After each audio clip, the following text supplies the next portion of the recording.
Hello दोस्तों, स्वागत है आप सभी को आपके अपने इस यूट्यूब चैनल पे। दोस्तों हो जाइए तैयार क्योंकि हम देने वाले हैं आपका साथ। जी हाँ दोस्तों, पूरे साल भर की तैयारी आपको इस यूट्यूब चैनल पे मिलेगा। दोस्तों बस आप लोगों का साथ चाहिए और आप लोगों का सपोर्ट चाहिए।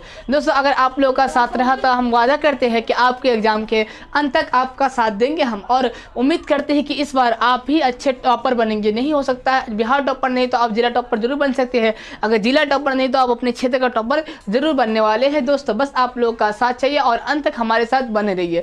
दोस्तों चलिए हम लोग वीडियो को शुरू करते हैं और जानते हैं आज हम लोग क्या पढ़ने वाले हैं। दोस्तों आज हम लोग पढ़ने वाले हैं साइंस। साइंस में हम लोग जानते हैं 3 बुक होता है। दोस्तों साइंस के बारे में बात करते हैं हम लोग। हमारे पास 3 बुक है। एक का नाम है भौतिक विज्ञान जिससे हम लोग फिजिक्स कहते हैं, दूसरा का नाम है केमिस्ट्री जिससे हम लोग रसायन शास्त्र कहते हैं, और तीसरा का नाम है बायोलॉजी जिससे हम लोग क्या कहते हैं, जीव विज्ञान कहते हैं। हमारे साइंस में 3 बुक पढ़ना पड़ता है दोस्तों। पहला है फिजिक्स जिसे हम लोग भौतिक विज्ञान कहते हैं, दूसरा केमिस्ट्री जिसे हम लोग रसायन शास्त्र बोलते हैं, और तीसरा है बायोलॉजी जिसे हम लोग जीव विज्ञान कहते हैं। दोस्तों आज की इस वीडियो में हम आप लोगों को बायोलॉजी पढ़ाने वाले हैं और जानेंगे इसका पहला चैप्टर कौन है, आपको किस प्रकार पढ़े, जिससे इसमें से एक भी क्वेश्चन आपका नहीं छूटे। चलिए दोस्तों हम लोग स्टार्ट करते हैं बायोलॉजी के पहले चैप्टर का। सबसे पहले जानते हैं इसका पहला चैप्टर कौन सा है। दोस्तों इसका पहले चैप्टर के बारे में बात करें तो उसका नाम है जैव प्रक्रम।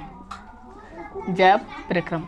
दोस्तों अगर आप एनसीईआरटी को फॉलो करते हैं तो आपको सबसे पहला चैप्टर यही मिलेगा, लेकिन अगर आप अदर बुक फॉलो करते हैं, जैसे भारतीय को फॉलो करते हैं, तो आपको पहले चैप्टर के रूप में पोर्शन मिलेगा। तो हम लोग जानते हैं जैव प्रक्रम होता क्या है। दोस्तों हम लोग सबसे पहले बताते हैं कि कुछ ऐसी चीज़ होती है जो हमारे जीवन के लिए आवश्यक हो, इसके बिना हम जीवित नहीं रह सकते। जैसे एग्जाम्पल के लिए बिना खाना खाए हम लोग जीवित नहीं रह सकते, बिना सांस लिए हम लोग जीवित नहीं रह सकते। अगर मान लीजिए हम लोग खाना खा भी लेते हैं, अगर खाना यहीं तक रह जाए तो हम लोग जीवित नहीं रहेंगे बल्कि स्वर्ग चले जाएंगे। इसलिए खाना यहाँ से यहाँ आना भी जरूरी है। तो यहाँ से जब खाना यहाँ आता है, हमारे पेट में आता है, इसको बोलते हैं हम लोग परिवहन। तो हमारे लिए क्या परिवहन भी जरूरी है। तो हम लोग जानते हैं कि जैव प्रक्रम किसे कहते हैं। अगर परिभाषा लिखना चाहते हैं तो आप लिख सकते हैं कि वे सारी क्रियाएं जो जीवों को जीवित रहने के लिए आवश्यक हो, वे सारी क्रियाएं जो जीवों को जीवित रहने के लिए आवश्यक हो, उसे हम क्या कहेंगे, जैव प्रक्रम कहेंगे। जैसे में याद कर लीजिएगा दोस्तों, पोषण। पोषण यानी खाना खाना हमारे लिए बहुत आवश्यक है, इसके ना जीवित नहीं रह सकते हैं। श्वसन, श्वसन, परिवहन एंड उत्सर्जन। दोस्तों ये सब हमारे जीवों को जीवित रहने के लिए आवश्यक है। अगर दोस्तों आपको 2 नंबर यहाँ से भी कवर हो रहा है। दोस्तों अगर क्वेश्चन पूछता है कि सजीवों के 4 लक्षण बताइए, दोस्तों क्या पूछेगा, सजीवों के 4 लक्षण बताइए, तो आप इन चारों का नाम लिखेंगे तो आपको कोई 1 नंबर भी नहीं कर सकता, यहाँ तक आधा नंबर भी नहीं कर सकता। दोस्तों बस आप इन चारों का नाम लिख देना है। अगर पूछते हैं कि सजीवों के 4 लक्षण कौन कौन से हैं, तो दोस्तों अब हम लोग हर वीडियो में हर एक टॉपिक के बारे में बात करेंगे। इस वीडियो में हम पोषण के बारे में बात करेंगे, फिर अगला वीडियो में श्वसन, फिर परिवहन, फिर उत्सर्जन के बारे में बात करेंगे। तो हमारा टॉपिक है आज का पोषण। दोस्तों हम लोग जानते हैं पोषण क्या होता है, पोषण के कितने प्रकार होते हैं। दोस्तों सबसे पहले हम जानते हैं पोषण होता क्या है। पोषण दोस्तों सबसे पहले इसके जानते हैं हम लोग परिभाषा क्या होता है। परिभाषा दोस्तों परिभाषा अगर आप लोग लिखना चाहते हैं तो लिख सकते हैं इस प्रकार कि जिन खाद्य पदार्थों को हम भोजन के रूप में ग्रहण करते हैं जिसका मुख्य उद्देश्य क्या हो, ऊर्जा प्राप्त करना। जिन खाद्य पदार्थों को हम भोजन के रूप में ग्रहण करते हैं जिसका मुख्य उद्देश्य क्या हो, ऊर्जा प्राप्त करना, उसे पोषण कहते हैं। दोस्तों अगर बड़े बुजुर्ग अक्सर बोलते रहते हैं कि अगर आप खाना नहीं खाते हैं तो आप कमज़ोर हो जाएंगे। जैसे बोलते रहते हैं खाना खाया ही नहीं तो कमज़ोर तो होगा ही, वही उसका परिभाषा बनाते हैं। क्योंकि जो हम लोग खाना खाते हैं उसका मुख्य उद्देश्य क्या होता है, ऊर्जा प्राप्त करना। तो हम लोग क्या बोले, जिन खाद्य पदार्थ यानी रोटी चावल दाल जो भी हम खाद्य पदार्थ भोजन को ग्रहण करते हैं जिसका मुख्य उद्देश्य क्या हो, ऊर्जा प्राप्त करना, उसे कहेंगे पोषण। दोस्तों अब हम जानते हैं पोषण कितने प्रकार के होते हैं। दोस्तों हम जानते हैं प्रकार। दोस्तों 2 प्रकार के होते हैं, एक होता है स्वपोषण, दूसरा होता है परपोषण।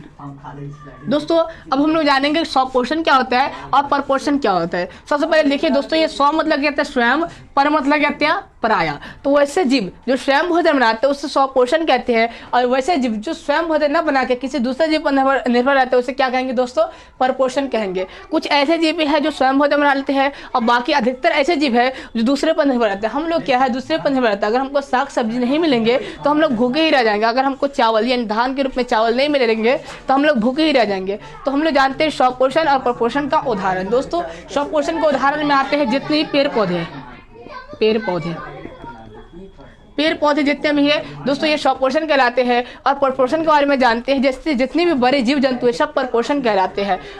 सभी बड़े जीव जंतु, सभी बड़े जीव जंतु,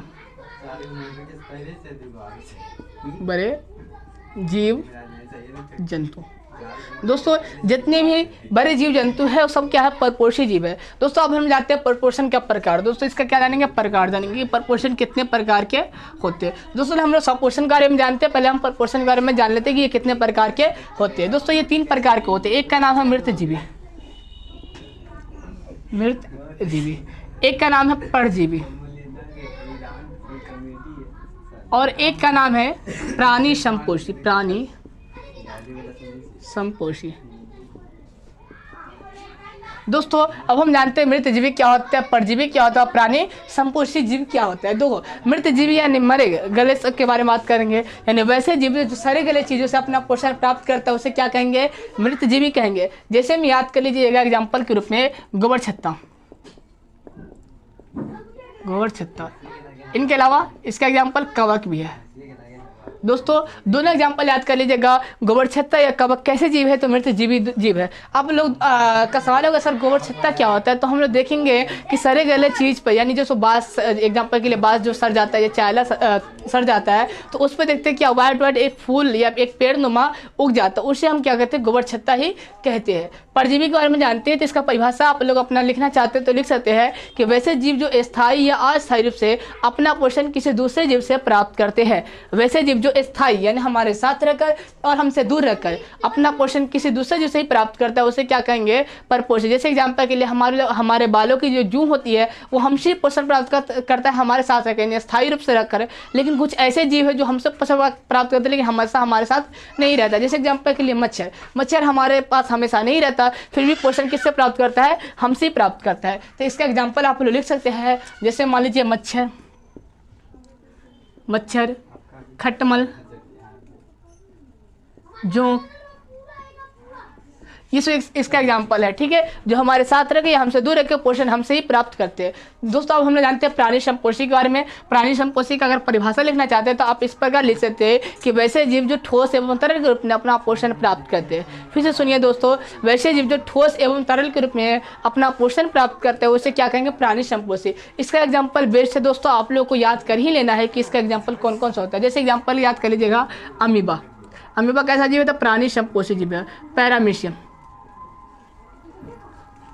रामेशियम, और खासकर मनुष्य, जितने भी मनुष्य यानी हम लोग कह सकते हैं जानवर भी इसके अंतर्गत आ जाता है।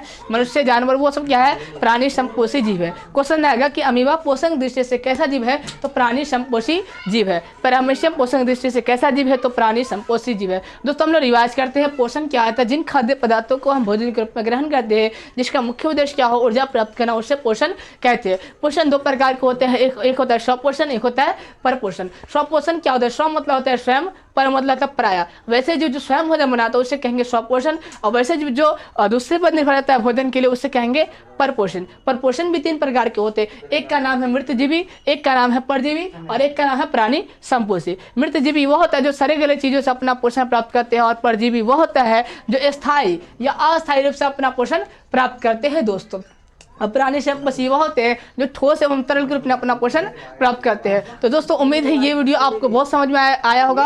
अब अगला जो वीडियो आएगा आप लोगों को स्वपोषी यानी पेड़ पौधे में पोषण किस प्रकार होता है इसके बारे में जानेंगे। बस आप लोग इस चैनल को सब्सक्राइब करें और हमारा साथ दें। बस आप लोग कुछ दिन हमारा साथ दें, फिर अपने आप हमसे जुड़ जाइएगा। बस कुछ दिन का सपोर्ट चाहिए और रोज़ कम से कम वीडियो देखा कीजिए। एक बार नहीं समझ में आए तो दोबारा देख के इस वीडियो को समझ सकते हैं। तो दोस्तों आप लोग नए हैं तो इस चैनल को सब्सक्राइब कीजिए और हमारा साथ दें।